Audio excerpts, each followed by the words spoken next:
Welcome back, everybody. Today, I'm going to teach you how to publish a store locator using Elementor on your website. This is a fantastic way to help your customers easily find your physical locations directly from your site, making it more functional and user-friendly.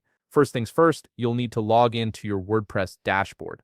This is where all the magic happens when it comes to managing your website's content and design. Once you're in, navigate to the Pages section on the left-hand menu and click on All Pages.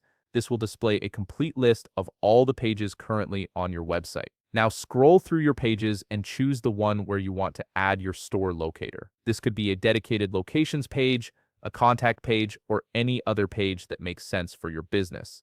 Once you've found the right page, click on Edit with Elementor. This opens up Elementor's visual editor, which makes designing and adding elements to your page incredibly intuitive. With Elementor now open, you'll see a gray plus icon somewhere on your page canvas.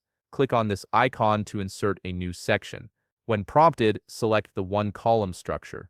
This gives you a clean, full-width layout that's perfect for displaying your store locator without any distractions.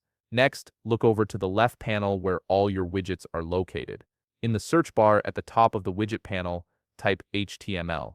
This will filter the available widgets and bring up the HTML widget, which is exactly what we need for embedding custom code like a store locator. Once you see the HTML widget, simply drag it from the left panel and drop it into the section you just created. This widget allows you to insert custom HTML code directly into your page, making it possible to integrate third-party tools and features seamlessly. Now click on the HTML widget you just added to activate its settings. You'll see a field labeled HTML code. This is where you'll paste the store locator code you've copied from your store locator service or plugin. Make sure the code is pasted correctly without any extra spaces or characters that might break the functionality. Finally, to save all your hard work and make your store locator live on your website, click the button beside the Publish button at the bottom left of the screen. This ensures all your changes are saved and visible to your visitors. And there you have it. You've successfully published a store locator on your website using Elementor. Your customers can now easily find your locations with just a few clicks. If you found this video helpful, please leave a like, subscribe, and see you in the next video.